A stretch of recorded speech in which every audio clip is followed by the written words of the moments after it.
കോടതി മുമ്പാകെ സത്യം മാത്രമേ ബോധിപ്പിക്കാവൂ. സത്യം സത്യം സത്യം. നേരത്തെ ആരെങ്കിലും വന്ന് കള്ളം പറഞ്ഞാ? സത്യം സത്യം സത്യം. താങ്കളുടെ പേരെന്താണ്? അതൊരു ചോദ്യം. നിങ്ങൾ ഇന്നലെ ഫീസ് ചോദിച്ച സമയത്ത് പറഞ്ഞു മംഗളഭാന് 10,000 രൂപ വേണമെന്ന് പറഞ്ഞു. ഞാൻ തരാന്ന് പറഞ്ഞു. ഭാര്യയും ഭർത്താവും കൂടെയാണ് ബാധിക്കുന്നത് പറഞ്ഞു. അത് ഞാൻ സംഭവിച്ചു. പിന്നെ പറഞ്ഞു മംഗളഭാന് തോക്കാണെങ്കിൽ 10,000 തരാൻ പറ്റുമെന്ന് പറഞ്ഞു. ഇവിടുത്തെ രീതിയാണ്. പേര് പറ. താങ്കളുടെ പേരെന്താണ്? മംഗളഭാനു. മിസ്റ്റർ മംഗളഭാനു, ഈ നിൽക്കുന്ന സ്ത്രീയെ പരിചയമുണ്ടോ? പരിചയമില്ല. ഇതിന്റെ ഭാര്യയല്ലേ? ഇതിനെ അറിയാമെങ്കിൽ പിന്നെ ചോദിക്കേണ്ട കാര്യം ഉണ്ടോ ഇതിനകത്ത്? എന്റെ മംഗളഭാനു, ഇത് കോടതിയുടെ രീതികളാണ്. ഉള്ളത് പറ. അറിയാം. ആക്ച്വലി എന്താണ് നിങ്ങൾ തമ്മിലുള്ള പ്രശ്നം? ആഴ്ചയിലല്ല പ്രശ്നം, ഡെയിലി പ്രശ്നമാണ്. കല്യാണം കഴിച്ചതിന് ശേഷം ഡെയിലി പ്രശ്നം.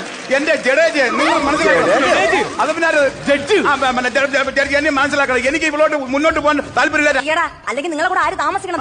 ജഡ്ജി സാറേ, എനിക്ക് ഒരു നിമിഷം പോലും ഇയാളോട് താമസിക്കണ്ട. എനിക്ക് എത്രയും പെട്ടെന്ന് റിവേഴ്സ് വേണം. എനിക്ക് എത്രയും പെട്ടെന്ന് റിവേഴ്സ് വേണം.